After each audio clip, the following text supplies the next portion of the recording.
Guys field में अलग अलग तरह के नए नए जो केस देखने को मिलते हैं वो डेली मैं आपके साथ शेयर करता रहता हूँ इस चैनल के माध्यम से।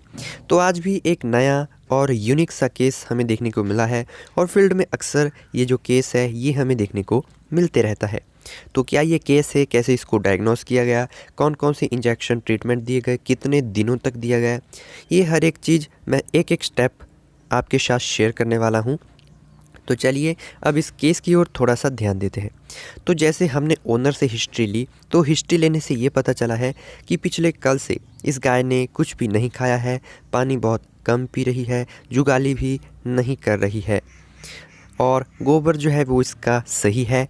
और इसके अलावा जब हमने खुद इस केस को डायग्नोस किया, गाय के सिम्टम्स देखे, तो आप देख सकते हैं कि कैसे ये गाय बैठी हुई है, जुगाली नहीं कर रही है। हमने इसका पेट वगैरह हर एक र्यूमन वगैरह चेक किया। इसको अफारा की शिकायत जो होती है, आफरा की शिकायत इसमें नहीं है। इसका बुखार लिया गया तो इस गाय में हमें टेम्परेचर देखने को मिला है। इस गाय का टेम्परेचर 105 डिग्री फ़ारेनहाइट था, जबकि जो नॉर्मल टेम्परेचर होता है वो 101.5 डिग्री फ़ारेनहाइट होता है, यानी कि इसमें काफ़ी ज़्यादा फीवर है। तो फीवर ज़्यादा होने की वजह से ये केस है फीवर का, ये केस है बुखार का, जो कि आजकल जैसे मौसम चेंज होता है तो उस वजह से हो जाता है। और जब एनिमल में फीवर होता है तो एनिमल में डलनेस आ जाती है, डिप्रेस्ड हो जाता है, खाना पीना कम कर देता है, छोड़ देता है, जुगाली भी नहीं कर पाता है, बेचैन रहता है और एक ही जगह पर लंबे समय तक बैठा रहता है। तो ये केस है फीवर का। तो ये हमने डायग्नोस किया है। तो अब इसमें हमें क्या इलाज करना चाहिए, कितने दिनों का इलाज करना चाहिए, वो भी मैं आपको इस वीडियो में बताने वाला हूँ। सो दोस्तों, जब फीवर की शिकायत पशु में होती है तो ये जितने भी सिम्टम्स हैं ये हमें देखने को मिल जाते हैं। गाय फीवर होने के बावजूद भी एक्टिव है, ये इसमें हमें प्लस पॉइंट देखने को यहाँ पे मिला है। तो यहाँ पर हम इस एनिमल को 3 दिन का ट्रीटमेंट देंगे। 3 दिन तक हम इस गाय का इलाज करेंगे। आप देख सकते हैं कि इसको चारा दे रहे हैं लेकिन नहीं खा रही है। तो अब यहाँ पर मैं आपके साथ इस गाय की जो ट्रीटमेंट है वो एक एक इंजेक्शन जो है वो शेयर करने वाला हूँ। तो यहाँ पर इसको फीवर है तो फीवर के लिए हम एक जो इंजेक्शन है वो एंटीबायोटिक उपयोग में लाएंगे, एक हम एंटीपैरेटिक उपयोग में लाएंगे और एक हम एंटी हिस्टामाइन जो इंजेक्शन है वो हम उपयोग में लाने वाले हैं।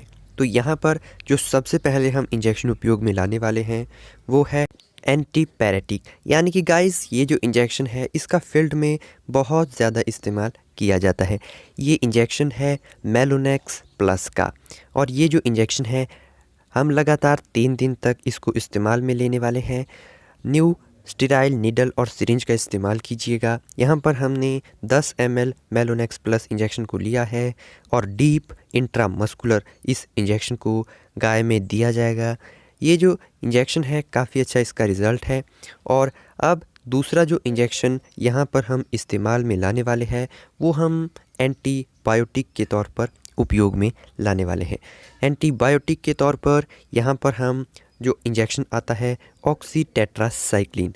ऑक्सीटेट्रासाइक्लिन बहुत ही अच्छी एंटीबायोटिक है और फीवर में इस इंजेक्शन का काफ़ी अच्छा जो है वो रिज़ल्ट हमें देखने को मिलता है।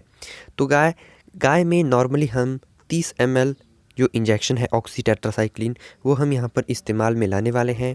15 ml हम नेक के एक साइड इस्तेमाल में लाने वाले हैं, 15 ml हम नेक के दूसरी साइड इस्तेमाल में लाने वाले हैं।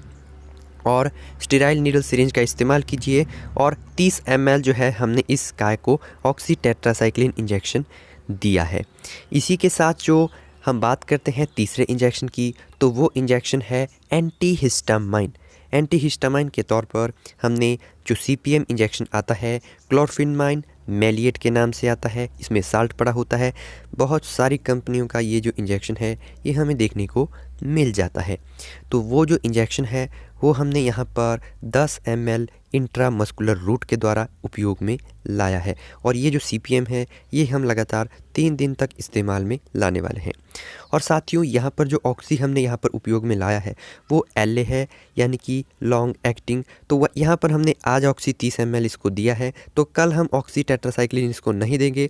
अब हम ऑक्सी जो इंजेक्शन है वो परसों इस गाय में उपयोग में लाने वाले हैं। और बाकी जो मेलोनेक्स प्लस और CPM है वो हम इसको कल भी उपयोग में लाने वाले हैं और परसों भी।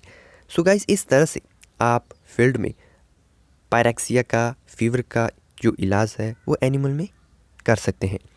अब यहाँ पर हम ओनर से अभी बातचीत कर ही रहे थे। इंजेक्शन लगाए हुए लगभग 5 मिनट के बाद आप इस गाय में फ़र्क देख सकते हैं, रिज़ल्ट देख सकते हैं कि हम ओनर के साथ अभी बातचीत कर ही रहे थे एनिमल के बारे में कि किस तरह से आपको इसका ध्यान रखना है, कैसे इसको चारा खिलाना है, वह चीज़ें। लेकिन तभी इंजेक्शन लगाने के 5 मिनट के अंदर ही इस गाय में हमें रिज़ल्ट देखने को मिला है। अगर आपका डायग्नोस सही है, ट्रीटमेंट सही है, इंजेक्शन सिलेक्शन सही है, तो आप देख सकते हैं कि अभी तुरंत से गाय में हमें इस तरह से रिज़ल्ट देखने को मिला है। पशुपालक भाई भी काफ़ी ज़्यादा खुश है और अभी ये गाय खाना शुरू कर दिया है चारा। तो अभी गाय में किसी तरह की कोई प्रॉब्लम, दिक्कत वाली बात नहीं है। तो इस तरह से आप सही डायग्नोस करके एनिमल का ट्रीटमेंट करें, आपका एनिमल बिल्कुल सही तरह से रिकवर हो जाएगा। तो इसी तरह की प्रैक्टिकली वीडियोस देखने के लिए चैनल को सब्सक्राइब करें और वीडियो को शेयर